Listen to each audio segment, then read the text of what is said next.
제가 여러분들에게 이제 아들러와 그리고 그 융의 이론을 간단히 설명을 드릴게요. 자, 직업 상담학 이론에서는요, 아들러 이론이 이 융의 관점보다는 많이 제시되고 있습니다. 상담학 이론으로. 왜냐하면 아들러의 이론은 굉장히 실용적이고, 그리고 여러 가지 상담 이론들, 이른바 인지적인 관점이라든가, 그리고 이제 인본주의 중심적인 접근이라든가 이런 부분들이 이제 섞여 있기 때문에 이제 함야 상담이라든가 직업 상담을 이제 개입하실 때 이제 실용적으로 접근할 수 있는 부분들이 많이 있기 때문이죠. 자, 그러면 우리가 이제 아들러의 이론이 어떤 것인지 한번 설명을 드리겠습니다. 자, 아시는 분들도 있겠지만 이 아들러는요, 프로이트의 제자 중 한 사람이었어요. 누구와 함께요? 융과 함께요. 자, 나이 차이를 보면 이 융이 프로이트와는 거의 이제 띠동갑 나이였습니다. 아마 삼촌과 이제 그 조카뻘 된 나이. 반면에 아들러와 프로이트는 약 5살 정도 차이가 있었다고 해요. 그래서 이제 프로이트와의 그런 성적 지향적 관점, 그리고 성격이라는 것이 굉장히 이제 5살 때 그때만 형성된다는 그런 결정적이고 결정론적이고 순환주의적 관점에서 이 프로이드와 융은 이제 반기를 들면서 그 독자적인 이제 심리학 이론을 개인 심리학이라는 아들러 이론과 그리고 분석 심리학이라는 융의 관점으로 이제 개척을 하게 된 것이죠. 자, 먼저는 이제 아들러의 이론 같은 경우에는요, 다소 교육학적 관점이고, 그리고 이제 이분 자체가 굉장히 이분의 와이프 되신 분이 조금은 진보적인 분이었다고 합니다. 그렇기 때문에 이분이 얘기하는 그런 관점들, 인간의 건강성이라는 것이 자기 개인의 이제 욕구보다도 사회적으로 한 내담자가 속한 공동체에 얼마나 긍정적인 기여를 하느냐, 이타성을 즉 얼마나 긍정적으로 발휘하느냐가 아주 중요한 성숙에 성장한 사람의 지향점으로 보고 있는 것이죠. 마치 사회주의적인 관점이 이제 다소 녹아들어 있겠죠.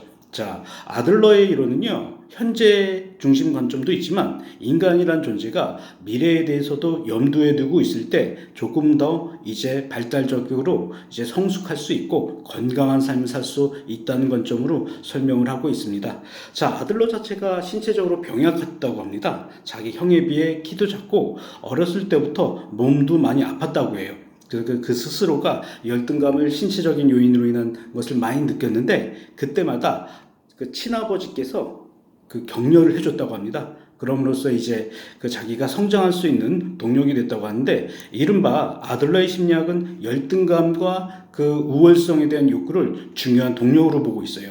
즉 인간이란 존재는 어떠한 한 영역에서 열등감을 갖고 태어나기 때문에 이것을 통해서 성장하려는 욕구가 내면 안에 있다. 그것을 우월성의 욕구로 보고 있습니다. 자, 이러한 지점에서 우리가 알아야 되는 것은 열등감의 3가지 유형이거든요. 그걸 여러분들이 기억을 하시고, 예를 들어 어머니와 아버지의 과잉보호라든가, 그리고 신체적으로 발달이 좀 늦는다든가 이런 신체적인 요인으로 인한 부분, 반면에 이제 과잉보호와 좀 반대 개념인 이제 그 뭐라고 해야 될까, 박탈 경험을 많이 주었을 때, 좀 처음 얘기한 것은 마마보이적 관점이고, 3번째는 부모가 아무런 신경 쓰지 않을 때 이러한 3가지 요인으로 인해 열등감을 형성한다고 보고 있는 것이죠. 자, 이것과 함께 중요한 것은 생활 양식이라는 부분입니다. 즉 인간이 어떠한 삶을 살 때 자기가 이제 살 수 있는 삶의 패턴이라는 것들이 어떠한 특정한 문장으로 이렇게 이제 나열할 수 있다는 것이죠. 그래서 이러한 생활 양식은 이제 5살, 6살 때 형성이 되고요. 앞에서 얘기했던 사회적인 관심사의 수준에 맞추어서 이런 생활 양식도 형성이 될 수 있다. 그래서 어떤 사람들은 좀 기생형으로 타인에게 이제 의존하는 삶을 살 수 있는 생활 양식이 있고, 그래서 그에 대한 생활 양식의 유형 몇 가지도 여러분들이 숙지를 해주시기를 부탁을 드립니다. 자, 아들러 상담이론은요, 인간에 대해서도 굉장히 긍정적이고 성장을 할 수 있는 이제 관점의 존재로 보았기 때문에 인간 중심 상담의 그 로저스와 맥을 같이 할 수 있죠. 아니죠. 인간 중심 상담의 이 로저스가 미국에서 아들러가 이제 미국 전역을 강의하면서 이제 굉장히 많은 시간을 이렇게 여행하면서 강의할 때 아들러의 강의를 로저스가 와서 직접 들었다고 합니다. 그래서 영감도 많이 받았다고 하고요. 이 지점에서 이제 아들러의 이론의 중요한 부분은요, 인간이란 존재는 정신분석에서 얘기하듯이 이렇게 쪼갤 수 없다고 보고 있어요. 마치 프로이트의 정신분석은 인간의 무의식을 이제 분석하고 분석해서 쪼개는 이른바 화학적 작용처럼 요소 하나하나가 이렇게 쪼개지듯이 그런 관점으로 분리되거나 분석될 수 있는 존재가 아니라 이른바 전체성을 갖고 있는 존재로 보고 있어요. 자, 여기서 이 전체성이라는 것은 이제 인간은 통합적으로 하나된 존재로 봐야 되지 프로이드의 관점으로 쪼개서 보는 것은 문제가 있다. 자, 그렇지만 프로이드의 관점을 아들러가 선택한 것 하나가 인간의 생활 양식이 5살 때 형성이 된다는 것은 오이디푸스식의 그 관점을 탑재를 한 것이다. 자, 아들러의 이론은 이렇듯이 이제 그런 생활 양식과 함께 허구적 최종 목적론을 우리가 조금 기억을 하셔야 됩니다. 허구적 최종 목적론은 뭐냐? 인간이란 존재는 무엇인가 상상에 의해서 이끌려지고 행동이 유발될 수 있다는 이른바 반스빙거의 그 관점을 차용한 것입니다. 실제로도 여러분들도 생각해 보시면 특정 기업의 광고 중에 그 인간은 상상하는 대로 이루어진다. 이미지네이션이 영향을 줄 수 있다. 이런 미래지향적인 행동의 관점을 중요시 여긴 게 허구적 최종 목적론이라 볼 수 있겠습니다.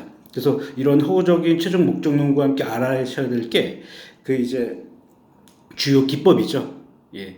그 이제 뭐 내담자의 스프의 침뱉기라든가 그리고 이제 그 내담자의 스프의 침뱉기와 같은 주요 기법 3가지, 4가지 정도를 여러분들이 교재에 나와 있는 것들을 숙지를 해주시고요. 그리고 이 아들러의 개인 심리학은 생애 진로 사정으로도 이제 직업 심리학으로도 이어지게 됩니다. 그런 관점을 알고 계시고요.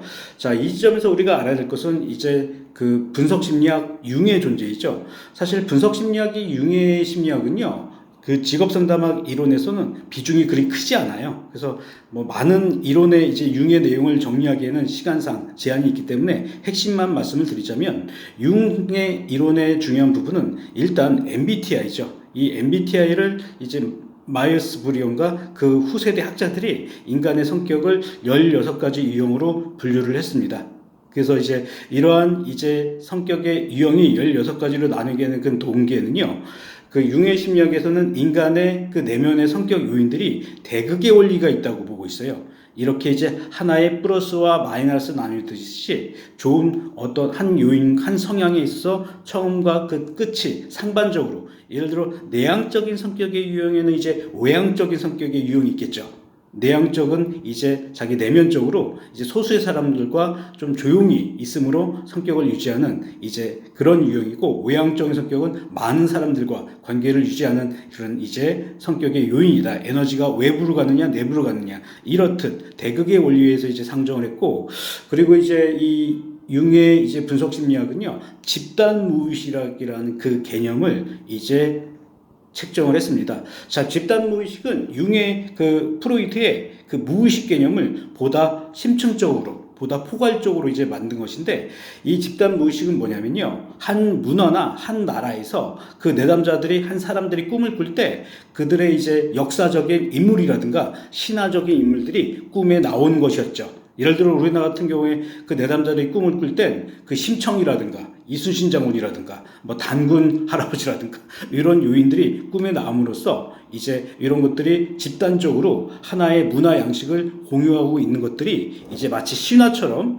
내담자들의 꿈에서 나오기 때문에 그것을 집단 무의식으로 이제 상정을 한 것이고요. 그리고 인간 내면 안에는, 무의식 그 안에는 여러 가지 심리학적 원형들이 있다고 보고 있습니다. 제일 먼저 만나게 되는 외적 인격으로 페르소나가 있다. 이 페르소나는 우리의 이제 외적 인격으로서 속된 말로 가면이라는 뜻인데, 여러분들의 회사에서 직책이라든가 혹은 여러분들의 이제 그 직장 생활에서 포지션, 뭐 학생, 엄마, 아빠, 혹은 이제 직장인, 강사, 뭐 이제 여러 가지 교수, 그리고 이제 뭐 이런 역할들이 이제 페르소나로 이제 기결될 수 있다. 그래서 이런 페르소나에 너무 심각하게 이제 집착을 할 때, 예를 들어 직장에서는 사장이지만 집에서도 사장의 역할을 요구하면 갈등이 발생할 수 있다고 봤습니다. 그래서 이런 외적 내면적 인격인 페르소나를 통해서 이제 우리 내면에 이성성, 즉 남자라면은 남자의 내면에는 이제 여성성이 있다고 보고 있고, 여성은 내면 안에 남성성이 있다고 보고 있습니다. 이것을 아니마와 아니무스로 설명을 하고 있죠. 즉 이제 남성 내면의 여성성은요, 남자들이 그것들을 중년기에 꾸며내고 그것을 인식해가지고 여성성의 그런 부드러운 측면들을 발현시킬 필요가 있다. 반면에 여성들은 그들의 내면 안에 있는 남성성을 논리적인 부분들, 그리고 이제 주도적인 부분들을 중년기에 좀 끌어내므로써 내 외면의 이런 이제 성격적인 요인의 특성을 통합할 때 중년기에 건강한 삶을 살 수 있다고 보고 있죠. 그래서 이런 내적인 외적인 인격의 페르소나, 외면 인격의 그런 이제 여성성과 남성성, 아니마와 아니무스가 통합적으로 잘 만날 때 이제 자기 실현의 길을 갈 수 있다고 보는 것이 융의 이론의 핵심입니다. 자기 실현을 이 융은요, 개성화로 설명을 하고 있죠. 자, 그럼 개성화는 뭐냐? 남이 가는 길대로 가는 것이 아니라 마치 이 사회가 규정된 대로 이제 스탠다드한 길들, 예를 들어 30살 때는 결혼해가지고 애가 한둘 있다든가, 뭐 40살 때는 어느 정도 재산이 있다든가, 이런 통상적인 기준이 있잖아요. 이런 것에 우리의 내면의 욕구가 끌리는 것이 아니라 나의 내면의 욕구의 이너 보이스를 우리가 들음으로써 이제 자기의 길을 가는 수 있다는 것이 자기 실현인데, 이런 자기 실현의 길은요, 집단적인 생각의 요구라든가, 그리고 이제 이런 것보다는 우리가 중년기에는 우리의 내면을 좀 통찰할 때 이른바 개성화의 길을, 나만의 인생길을 형성할 수 있다고 보았습니다. 그래서 과거에는 이제 어렸을 때, 청년기 이전에는 외향적인 성격이 여러 경험들을 해야 되고, 또한 직업도 선택을 해야 되고, 여러 가지 삶의 인생의 오전기에는 준비될 것이 많잖아요. 그렇게 외향적인 성격이 이제 유리했지만, 반면에 40대 이후에는 우리의 내면본을 봐야 되기 때문에 이제 내성적인 성격, 무엇이가 좀 생각하고 성찰하는 자기를 갖춘 이런 내향적인 성격이 더욱더 유리하다고 보고 있죠. 내면을 봐야 되기 때문에. 그렇기 때문에 우리가 이 인생에 있어서 이 융의 심리학이 우리에게 주는 핵심은 뭐냐면, 무엇인가 빨리 가는 것이, 무엇인가 통상적인 기준을 가는 것만이 우리의 행복의 그 중요한 부분은 아니다. 물론 그런 통상적인 그 나이대, 이제 발달적으로 우리가 이룩해야 될 것들도 무시를 하면 안 되겠지만, 그렇지만 이제 우리 내면에서 원하는 소리가 있습니다. 그걸 우리가 이제 기독교에서는 소명 혹은 사명이라고 하는데, 그런 홀링화된 우리 내면에서 요구하는 그런 생각들, 꿈들을 이제 조용히 침잠함으로써 이제 우리가 나아갈 때, 그런 자세를 겸비할 때, 뭐 명상도 해보고 이제 묵상도 해보고 나의 그동안 길을 걸어온 길에 있어 이런 것들을 우리가 고려할 때 이제 흔들리지 않는 자기 실현의 길을 갈 수 있다고 보았습니다.